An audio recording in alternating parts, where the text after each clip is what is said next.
Good morning, universe. Time for a new dawn and a new tale.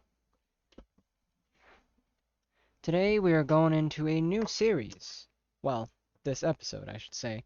It's more of a introductory as well as a little recap, as I've already recorded a few things and want to get you up to speed on all the data packs and mods.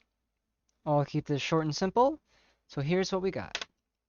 Starting off, we have quite a few of the vanilla tweaks advancement packs like AFK display, multiplayer sleep, kill empty boats, mob heads, hermit wandering traders, track statistics, and a bunch of other things. We also have the Blaze and Caves advancement pack, which adds tons of new advancements as well as small rewards for getting certain advancements. We've got Graves to help alleviate pressure when dying. We have a bunch of the Hoppo Better Structures packs like mine shafts, portals, and underwater ruins, which does gives you a lot more emeralds, but you can get tons of emeralds by villager training anyway, so I didn't think it would break the balance too much. We've got Waystones, which cost a netherite ingot, which I believe will be balanced for the server, as well as a few experimental ones like the Timber mod, which scared me the first time I used it because it breaks the whole tree instantly. Sadly, it doesn't work on 2x2 trees, but that's fine. We've got Silk Touchable Amethyst Geode ore spots, I forget what they're called, and we've upgraded the end a little bit with a data pack called Nullscape. I forget what exactly is in it, but we'll come to that when that happens. We've got bat membranes, so bats actually have a little bit more of a purpose other than aesthetic reasons. Custom armor stands like you see on Hermitcraft, a real-time clock, as well as a coordinate HUD. Those are most of the basic data packs installed, and with that intro into the way, let's get into what happened before we start the series. Starting out, getting onto the server was wrought with a bunch of problems. My internet sucked, and connecting to the server was, to say the least, very, very annoying.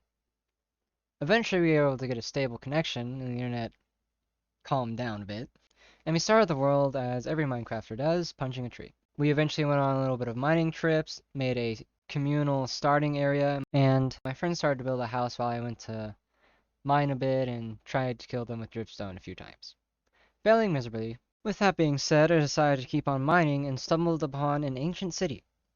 And we all know what lies in slumber there. I was given many heart attacks by shriekers and skulk centers, but luckily, a warden didn't spawn.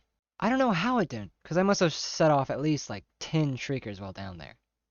Especially down in the center of the city, where there's not really supposed to be, I don't think, don't quote me on this, any shriekers inside the center of the city.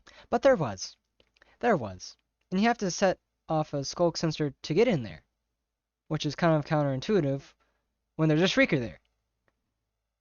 But luckily, no wardens spawned, and I didn't have to use the very simple trapdoor method to get away from it, or have a heart attack when I heard it spawn. That ancient city, though, had such good loot. A lot of pants. A lot of pants. And a chest with 4 notch apples in it. 4 in one chest. That's just insane luck. Around the time I came up, though, my friend had gotten to about the roof part. Still hasn't finished it to this day. Like, at least 18 days later. But hey, I like the nice guy, I guess. Now, around this time, April Fool's was coming up, so I put a bunch of little pranks here and there around the spawn area. Sadly, no one has gone around the spawn area or logged on except for me since that time.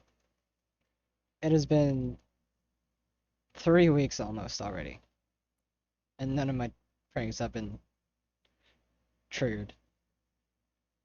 Kind of disappointing, but hey, still April, I think. Yeah.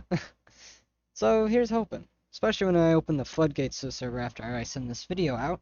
Should be a lot more people on, and hopefully a lot more interaction. Now, as we are about to end the video here, I'll inform you about a few things that happened in between the time me editing this video. Around this time, my friend, Swift, I told him that the server was up. and they immediately joined. I did not expect this, but during that time I met up with them after they grinded for a bit, found a Forgotten Fields, which is one of the most important data packs on this server. It is called Dungeons Now Loading, and the person making this data pack has it on Planet Minecraft, and their goal, at least I believe if I remember this correctly, is to make 100 unique dungeons. It already has so many cool and unique items. It just gives Minecraft a lot more life, kind of like the Optifine and Fresh Animations resource packs slash launchers you can get. And if you want to support them, please head over to the Planet Minecraft and just give them some love and support. Because doing something like this is hard work, and I really applaud them from doing it. After I managed to make what I like to call the demigod rod, after heading home towards spawn, and it's almost the best fishing rod you can get. Not quite there though. It's like a loner, you know? Something before the top tier.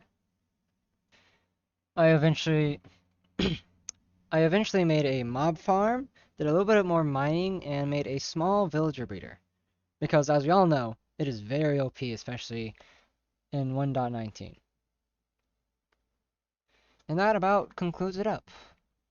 That is all you need to know going into the New Tale series. I hope you all enjoyed this recap, and I thank you for watching it, as it has gone on a little longer than I'd liked. But these things can happen, and I will see you all whether in this universe or the next. Goodbye!